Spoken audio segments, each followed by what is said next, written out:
But there are some really interesting things for entrepreneurs you should appreciate because it's happened so slowly you don't realize it. When I came out here, this was an information sparse area for an entrepreneur.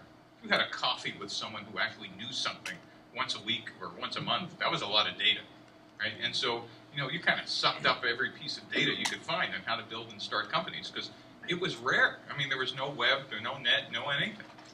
Nowadays, entrepreneurs have I think, a much worse problem, if you could believe it. It's too much information because if you want an opinion about any possible direction you could take, it's on the web, or somebody's written a book from it, or you can read your favorite blog. And all that information is, unless you have a profound belief or some guidance for yourself, that could jerk you around in 15 different directions and just melt you down. And so one of the things I teach my students is, eventually you need to develop your own moral compass. And not just moral compass, your own entrepreneurship compass. It's great to buy my book or Eric Ries's or Osterwalder's, or, there's now at least a body of knowledge that you can start with. But I got to tell you, that's not where you want to end up. Nothing makes me happier than someone saying, I read your book, but let me tell you how we're really going to do it. Great, because now at least you have your own compass. I'm happy that you start with mine. So that's kind of the one major difference. The other is Silicon Valley has weathered almost every major crisis. Everybody said, well, we're out of innovation, we're going to shut down. There was the defense wave, and then there was semiconductor wave, and then there was the PC wave, and then the Web 1.0 wave, and every time people go, well, there's no more need for X. People forget is what we really do from San Francisco to San Jose now is we no longer make products here. What we do, that's not what we really do now. We're the center of innovation and entrepreneurship for not only the United States, but for the world. And that's a big idea. What we do here is we encourage risk and we accept failure. And I have to tell you, when I have foreign visitors come into Stanford and go, how would you explain Silicon Valley? I get it down to a sentence. I go, you know what we call a failed entrepreneur in Silicon Valley? I said, there's a special word for it. And they all kind of guess. And blah, blah, blah. I said, well, the special word for a failed entrepreneur here, it's experienced. And they look at you and it's like they can't compute. I go, no. A failed entrepreneur doesn't have to change their name. They haven't shamed their family or their community or anywhere else. In fact, I used to first step one, blame it on someone else, but if you actually have what I call an honest failure, you go, let me tell you the 50 ways I screwed this up. This is my fault. Blah blah blah. The next time you have coffee with a friend in the Valley, they don't ask you did you have to pay the money back? They ask you, so what's your next startup? Nowhere else in the world is that said.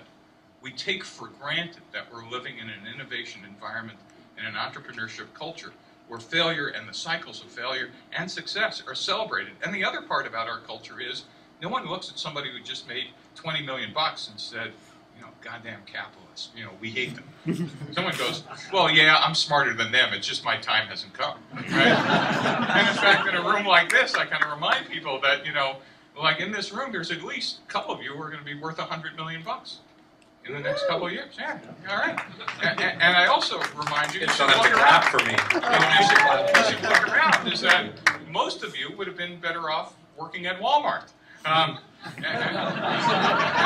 that's not the funny part. Because the funny part is the true entrepreneurs in the room were feeling sorry for the poor son of a bitches in the rest of the room. So if you were the ones who were thinking, why, that's going to be me, then, you got the right DNA. So this culture is kind of unique. And that said, what really has happened in the last maybe 5 or 10 years is the democratization of entrepreneurship. It used to be that a startup required millions of dollars. And the only place to get it was Sand Hill Road, or when I started in Boston, which was, believe it or not, competing with Silicon Valley for who was the entrepreneurship center. We used waterfall engineering, so the time to market was measured in years. You needed to buy expensive computers and expensive software. Computing wasn't a utility. Thank you, Amazon. We take for granted all this stuff. But now, in fact, especially for web and mobile and cloud apps, you can get a minimum viable product out in weeks, if not months. It takes hundreds of thousands of dollars to get first customers, not millions. And you know, or less, right? Or right? free. Or free. Or living in your car. Now, I wanted to know if he was really creative, he would be siphoning gas. So that, you know, okay, you know, that's the car thing, but tell me like you haven't bought gas in another, you know, month. But if you really think about it now, that's really allowed entrepreneurship to sprout in areas that we never thought possible. I mean, a one Dave McClure, a 1-500 Hats could start an entrepreneurial cluster by just funding, you know, 200 startups, where, you know, that amount of cash might have just, you know, funded lunch money for, you know, a traditional hardware company. So while the Valley is getting, you know, more and more denser and is kind of the place to be, there are entrepreneurship clusters occurring in different places in the country and different places in the world. I've been to Chile, I've been to Finland, I've been to Moscow, and in Europe, and seen these, and it's really kind of amazing. And the web has, and these kinds of conversations are now available instantly anywhere. So it's not like we're hoarding, you know, extreme knowledge. And so I forgot your question, but I think I answered it. That's great. That's great. Getting too old.